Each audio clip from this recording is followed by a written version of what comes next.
आप सभी का स्वागत है आपके अपने यूट्यूब चैनल आर्केडियन केमिस्ट्री में। आज हम लोग पढ़ेंगे क्लास 10th की फिजिक्स। ठीक है, जिसमें आज हमारे पास टॉपिक है विद्युत मोटर, जो इस मानते हैं क्लास 10th के लिए एकदम मस्ट है, क्योंकि ये विद्युत मोटर हर साल आता है। या तो जनरेटर आएगा या तो विद्युत मोटर। तो हेडिंग हमारे पास विद्युत मोटर यानी इलेक्ट्रिक मोटर। चलिए, विद्युत मोटर समझने से पहले हमें कुछ जानकारियाँ होनी चाहिए। जैसे यांत्रिक ऊर्जा क्या होती है ना। यांत्रिक ऊर्जा का मतलब होता है ऐसा कोई साधन हो जो हमारे पास क्या हो ना, स्थित हो और वो चल रहा हो, इसी क्या कहते हैं, यांत्रिक ऊर्जा। यांत्रिक ऊर्जा का मतलब ही होता है हमारे पास, तो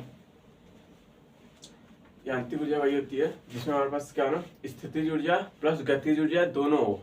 गतिज ऊर्जा का मतलब हो कि जो चल रही हो, और स्थितिज ऊर्जा का मतलब होता है हमारे पास क्या हो, जो स्थित हो। ठीक है, तो यांत्रिक ऊर्जा में दोनों आता है ना, जो हमारे पास क्या हो, एक जगह स्थित हो यानी स्थितिज ऊर्जा होगी, और वो क्या करे, चले भी, तो उसे क्या कहेंगे हमारे पास, गतिज ऊर्जा। तो मोटर क्या करता है, एक जगह स्थित भी होता है और चलता भी है।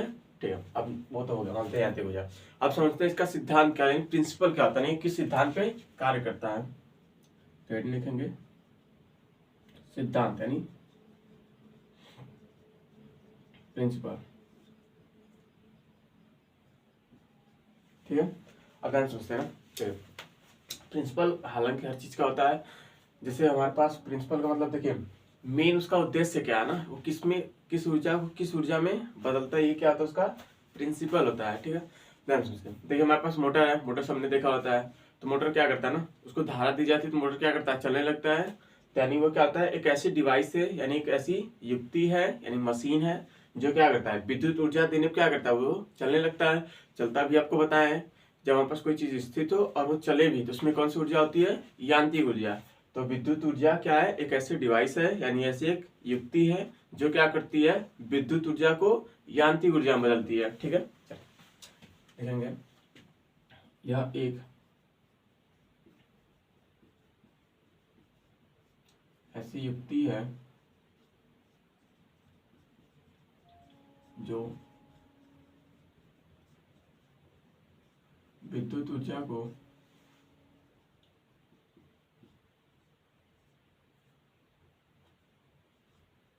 यांत्रिक ऊर्जा में बदलती है। आई होप आपको समझ में आएगा। देखिए आप सबने मोटर देखी होती है, तो मोटर क्या करता है ना, हमारे पास चलता भी है और एकदम स्थित होता है, यानी हमारे पास कौन सी ऊर्जा होगी, स्थितिज ऊर्जा। और यह क्या करता है, धारा देने पर ही चलती है। तो क्या करता है, ऐसी डिवाइस है, ऐसी एक युक्ति है जो क्या करती है, इलेक्ट्रिकल को किस में बदलती है, मैकेनिकल में बदलती है ना। ठीक है, तो यहाँ तक नोट कीजिए। ठीक है, स्क्रीनशॉट।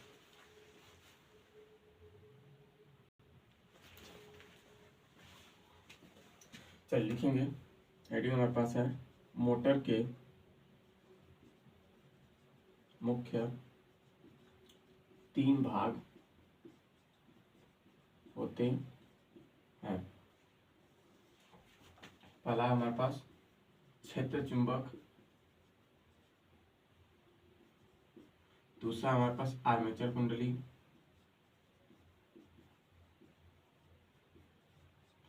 तीसरा लास्ट है विभक्त वलय।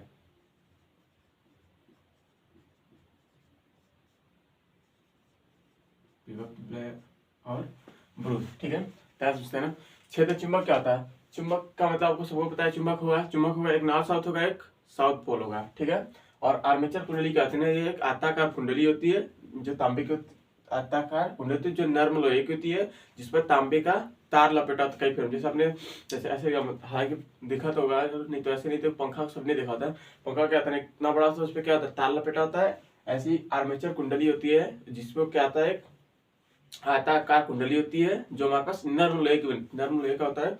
उससे क्या होती है ना, धारा इसको ज्यादा वो करता है ना, तो उस पर क्या आता है, तार लपेटा जाता है। ठीक है, विभक्त वलय और ब्रूस क्या होता है, विभक्त वलय और ब्रूस क्या होता है, जहां से हमारे पास तार निकले होते हैं ना, उसी को हमारे पास जोड़ा होता है, जो कि आर्मेचर कुंडली के दोनों अलग अलग भागों से जोड़ा जाता है, जाके वो क्या करने, चलने में सहायता करे।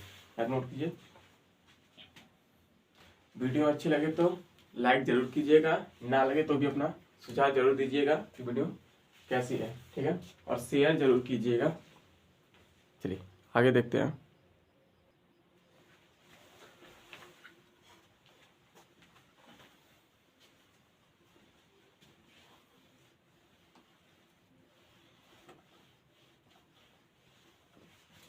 चलिए पहले टीम लिखेंगे हमारे पास क्षेत्र चुंबक।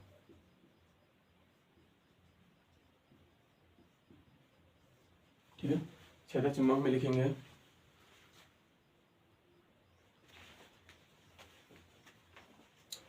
यह एक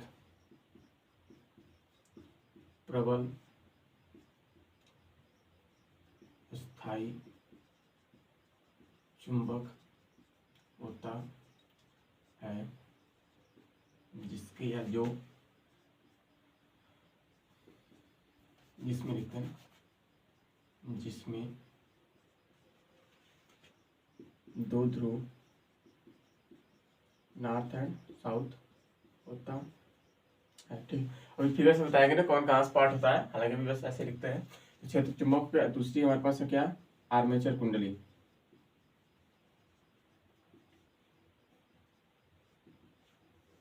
ठीक है, आर्मेचर कुंडली क्या होता है, एक क्या होता है, आयताकार होता है ना। ठीक है, तो ध्यान समझिए।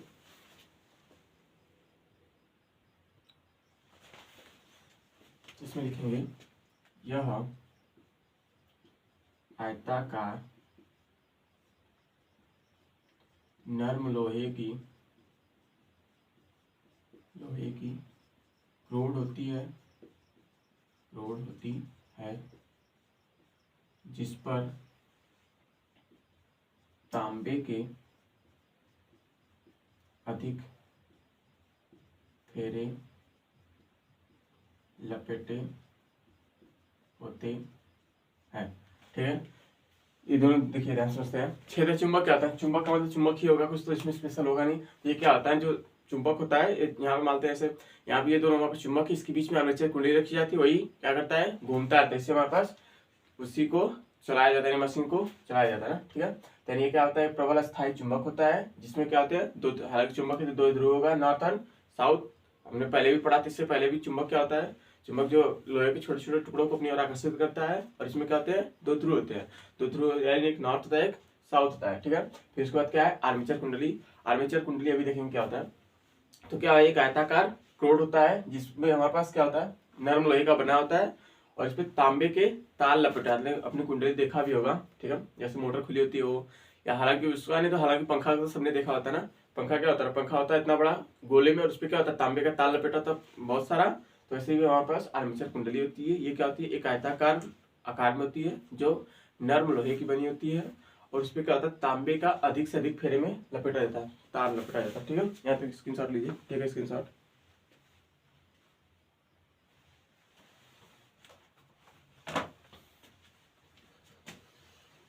इसमें तीन ही भाग होते हैं, क्षेत्र चुंबक, आर्मेचर कुंडली, तीसरा हमारे पास विभक्त वलय तथा ब्रूस। विभक्त वलय तथा ब्रूस।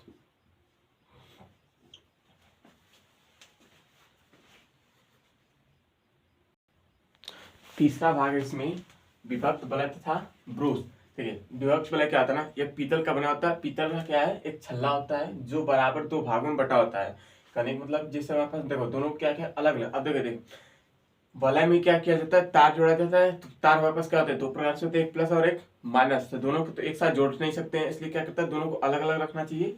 इसलिए इनको क्या करते हैं, एक दूसरे से अलग अलग रखते हैं, क्योंकि अलग अलग रहेगा तो एक प्लस वाला जाएगा, एक माइनस वाला। विभक्त वलय में ही तार हमारे पास ऐड किया जाता है, विभक्त वलय, और ये क्या हमारे पास ब्रूस। लिखेंगे एक दूसरे से क्या करते हैं, अलग अलग रहते हैं, तथा ब्रूस क्या करता है, इसको मतलब कैसे कर सकते हैं ना, जिसे उसकी सहायता करता है ना, यानी साफ ऑफ करता रहता है। तो तथा ब्रूस उसके साथ घूमता रहता है, ठीक है। ब्रूस क्या करता है ना, जैसे हमारे पास ये कुंडली घूम रही है तो उसके साथ ब्रूस भी घूमता रहता है ताकि उस पर ज्यादा प्रभाव ना पड़े, ठीक है। ध्यान नोट कीजिए। विभक्त देखिए 3 ही पार्ट है मोटर में, अलग फिर से रिपीट करते हैं। मोटर क्या होती है? मोटर एक ऐसी युक्ति है जो विद्युत ऊर्जा किसमें बदलती है हमारे पास, केमिकल या सॉरी यांत्रिक ऊर्जा में, ठीक है, यानी मैकेनिकल ऊर्जा में, ठीक है। मोटर के 3 भाग होते हैं मेन सॉरी। पहला हमारे पास क्या था, क्षेत्र चुंबक। क्या होता है? यह एक बहुत शक्तिशाली चुंबक होता है जिसमें 2 ध्रुव होते हैं, नॉर्थ एंड साउथ। उसके बाद दूसरा हमारे पास शीडिंग थी, आर्मेचर कुंडली। तो ये क्या होता है, यह आयताकार कुंडली होती है, ठीक है, जो कि नर्म लोहे की बनी होती है। इस पर क्या होता है, तांबे का अधिक से अधिक फेरे लपेटे जाते हैं। उसके बाद तीसरा हमारे पास विभक्त बल्ब तथा ब्रूस। तो विभक्त बल्ब क्या होता है, यह पीतल का छल्ला होता है जिसको 2 बराबर भागों में बांटा जाता है और इस दोनों को क्या किया जाता है, अलग अलग रखा जाता है, ठीक है। और ब्रूस क्या करता है, उसके साथ ये घूमता रहता है। यहाँ पे ठीक है, स्क्रीनशॉट।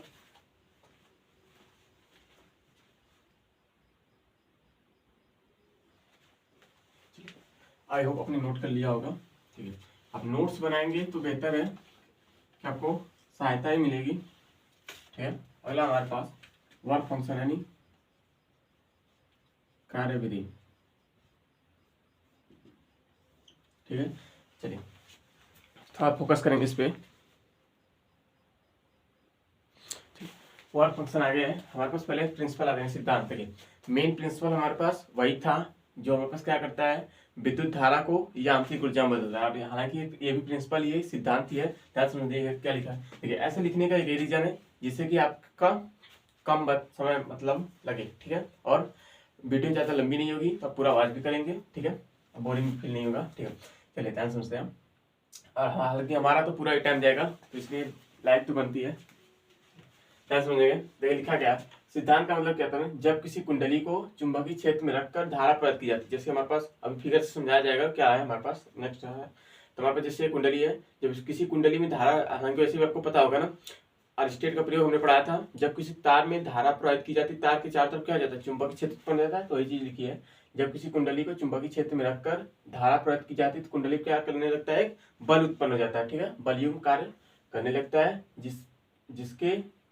जिसके इस पर एक क्या होता है, बल युग्म, यानी एक बल युग्म कार्य करने लगता है, जिससे इस पर क्या होता है, एक बल उत्पन्न होता है, जिसे हम क्या करते हैं, फ्लेमिंग के बाएं हाथ के नियम के अनुसार ज्ञात किया जा सकता है। उसका लिखा गया कुंडली का तल चुंबकीय क्षेत्र क्या होगा, समांतर पैरेलल होगा। नहीं, पैरेलल का मतलब क्या होता है, ऐसे पैरेलल होगा तो क्या करेगा, बलयुग्म कुंडली को चुंबकीय क्षेत्र में लगातार क्या करती है, घुमाती रहती है। अतः समझते हैं, देखिए यहाँ वापस लिखा क्या गया, जब किसी कुंडली को क्या करते हैं ना, चुंबकीय क्षेत्र में रखकर क्या करते हैं, धारा देते हैं, तो उस पर क्या करता है, कोई बल लगने लगता है जिसे बलयुग्म कहते हैं।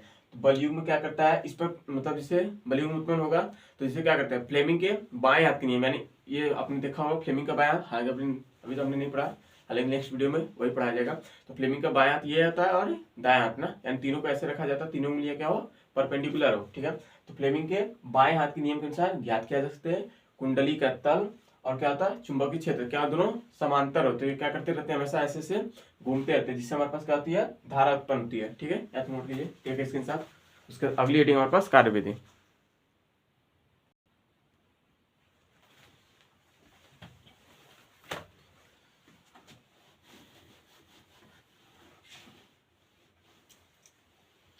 ये क्लास 10 के लिए बहुत ही मस्ट है, हालांकि हर साल एग्जाम में आता ही रहता है, इस बार भी आने की पूरी संभावना है। और इसके बाद हम पढ़ेंगे जनरेटर, ठीक है। ये दोनों टॉपिक ऐसे हैं जिसे हम छोड़कर नहीं जा सकते, क्योंकि ये दोनों टॉपिक हमारे एग्जाम में आना ही आना फिक्स है, ठीक है। अभी हम ये हमारे पास विद्युत मोटर का फिगर यानी चित्र है, ध्यान समझेंगे होता क्या ना। देखिए ये हमारे पास एक चुंबक है, हालांकि एक ही चुंबक ना अलग अलग करके रखा गया है, एक नॉर्थ है और एक साउथ पोल है। मतलब कहने का मतलब इधर साउथ उसका पोल होगा, इधर इस वाले का क्या होगा, नॉर्थ पोल है, दोनों, ठीक है। ये नॉर्थ है, यही दिखाया गया था, क्षेत्र चुंबक था, क्षेत्र चुंबक हो गया, इसको क्या है, फिर उसके बाद क्या था, आर्मेचर कुंडली। आर्मेचर कुंडली क्या थी, ABCD नाम की कोई आर्मेचर, सी यहाँ क्या होगा हमारे पास, डी, ठीक है। तो ये हमारे पास क्या है, आर्मेचर कुंडली है, और ये दोनों देखिए हमारे पास क्या है, विभक्त बलय है, ठीक है, जिसको इस आर्मेचर कुंडली कहाँ रखा जाता है, नॉर्थ एंड साउथ 2 ध्रुव होते हैं उसके बीच में रखा जाता है। और ये हमारे पास धारा यहाँ से मिलेगी, धारा देंगे और ये हमारे पास कुंजी यानी बटम है, यानी धारा देंगे तो इसमें जाएगा, फिर ये क्या करता है इस आर्मेचर कुंडली को देखिए। वैसे भी हमारे पास पता है कि चुंबक के बीच में क्या होती है, अगर चुंबक होगा तो इसमें धारा वैसे भी उत्पन्न होती है, तो ये क्या करता है आर्मेचर कुंडली को घुमाता रहता है। तो आर्मेचर कुंडली घूमेगी तो ये भी पूरा घूमेगा, आर्मेचर कुंडली ये वाला घूमेगा तो ये भी घूमेगा, तो इसी से क्या करता है वो घूमता रहता है। ठीक है, चलिए यहाँ तक स्क्रीन रख लीजिए। ठीक है, स्क्रीन शॉट ध्यान समझ लेते हैं तीनों। हालांकि 3 पार्ट है, हालांकि हमने तीनों बता दिया। क्षेत्र चुंबक क्या होता है, यह एक स्थायी यानी देखिए स्थायी का मतलब क्या होता है फिक्स होता है ना, ये चुंबक क्या होता है मोटर के अंदर क्या होता है फिक्स होता है, जो कि एक नॉर्थ और एक साउथ ध्रुव होता है। आर्मेचर कुंडली यह नर्म लोहे की आयताकार कुंडली होती है, आपको दिख ही रहा होगा आयताकार कुंडली है, जिसमें क्या होता है ना अधिक फेरे में तार लपेटे जाते हैं। तीसरा क्या था हमारे पास विभक्त बलर, यह पीतल के 2 छल्ले होते हैं, दोनों क्या करता है अलग अलग ठाक, देखिए इन दोनों से कोई भी ज्वाइंटनेस नहीं है, यानी कोई भी जुड़ाव नहीं है, दोनों अलग अलग पार्ट है। ठीक है, यही था हमारे पास, आप नोट कीजिए। ठीक है, इसके साथ उसके बाद देखेंगे कार्यविधि। आई होप आपको समझ में आया होगा तो कमेंट करके जरूर बताइएगा, अगर ना आया हो तो फिर भी कमेंट करके आप जरूर अपना सुझाव दीजिएगा वीडियो आपको कैसी लगी। ठीक है, और वीडियो को शेयर जरूर कीजिएगा, ठीक है, जिससे कि सभी के पास जा सके। चलिए, तो अगला हमारे पास क्या है कार्यविधि, तो कार्यविधि देखेंगे। चलिए थोड़ा फोकस करेंगे। देखिए ऐसा लिखने का एक ही रीजन जिससे कि वीडियो ज़्यादा लंबी ना, वैसे भी बहुत लंबी हो चुकी है। क्या समझते हैं कार्यविधि, जब बैटरी से कुंडली में धारा प्रवाहित की जाती है एवं कुंडली की भुजा क्या होती है, देखिए हमने अभी फिगर बनाया था, भुजा कौन सी होती है ए बी सी डी थी, तो ए डी व बी सी चुंबकीय क्षेत्र क्या है पैरेलल है, समांतर है, तब इन पे कोई जैसे हमारे पास देखिए हमारे पास जब धारा नहीं देंगे तो उस पर कोई बल नहीं होगा, तो फ्लेमिंग के अनुसार नियम से बल भी नहीं आएगा। तो यही बोला गया जब कुंडली समांतर होती है तब इन पर कोई बल कार्य नहीं करता है, धारा नहीं दी जाएगी तो इस पर कोई बल नहीं लगेगा। तो फ्लेमिंग के बाएं हाथ के नियम के अनुसार जो भुजा हमारे पास ए बी थी तो उस पर क्षेत्र क्या था, अगर ऐसे निकालेंगे ये वाला था तो इधर हम देखिए ऐसे था हमारे पास, ऐसी बना था हमारे पास, यही था ए बी सी डी। तो भुजा ए बी जो थी ये हमारे पास कैसे जाता है, धारा यहाँ से जाएगी तो ऐसे ही जाएगी, धारा धारा क्या हो जाएगी उस दिशा में हो जाएगी हमारे पास, तो ये हमारे पास होगा, तो ये हमारे पास क्या बताएगा ये नीचे, यानी बल हमारे पास क्या होगा नीचे होगा। तो वही बोला गया फ्लेमिंग के बाएं हाथ के नियम के अनुसार कुंडली की भुजा जो ए बी है, ए बी पे क्या चुंबकीय क्षेत्र कहाँ होगा नीचे होगा और होगा, और बीसी पे क्या होगा हमारे पास ऊपर की ओर होगा। ठीक है, बीसी पर ऊपर की होगा जब धारा प्रवाहित करेंगे, यानी जब धारा प्रवाहित करेंगे तो ये क्या करती है कुंडली घूमने लगेगी, कुंडली घूमने लगी तो इस पे क्या कर बल की दिशा भी बदल जाएगी, तो भुजा ए बी पर क्या हो जाएगा ऊपर लग जाएगा और बी सी क्या हो जाएगा नीचे लग जाएगा। और यही प्रक्रिया क्या होती है बार बार होती रहती है, जिससे बल की दिशा बदलती रहती है, कुंडली क्या करती है घूमती रहती है। तो यह प्रक्रिया बार बार होती है जिससे जिससे मोटर हमेशा घूमती रहती है। ठीक है, आई होप आपको समझ में आएगा, नहीं समझ में आया तो कमेंट करके आप जरूर बताइएगा कि आपको नहीं समझ में आया। आप अपने दोस्तों के पास जरूर शेयर कीजिएगा हालांकि जिसके इसकी आवश्यकता हो। ठीक है, हमेशा घूमने का मतलब ये नहीं कि हमेशा घूमती रहेगी, जब तक धारा देंगे तभी तक घूमेगी। ठीक है, ये नहीं कि मतलब हमेशा घूमती रहे लाइट ना हो तब भी अपना काम करते रहे। ठीक है, ऐसा नहीं करना, जब तक इसमें धारा होगी तभी तक ये घूमता रहेगा। ठीक है, चलिए स्क्रीनशॉट लीजिए, एक स्क्रीनशॉट। आज के लिए इतना ही, थैंक यू।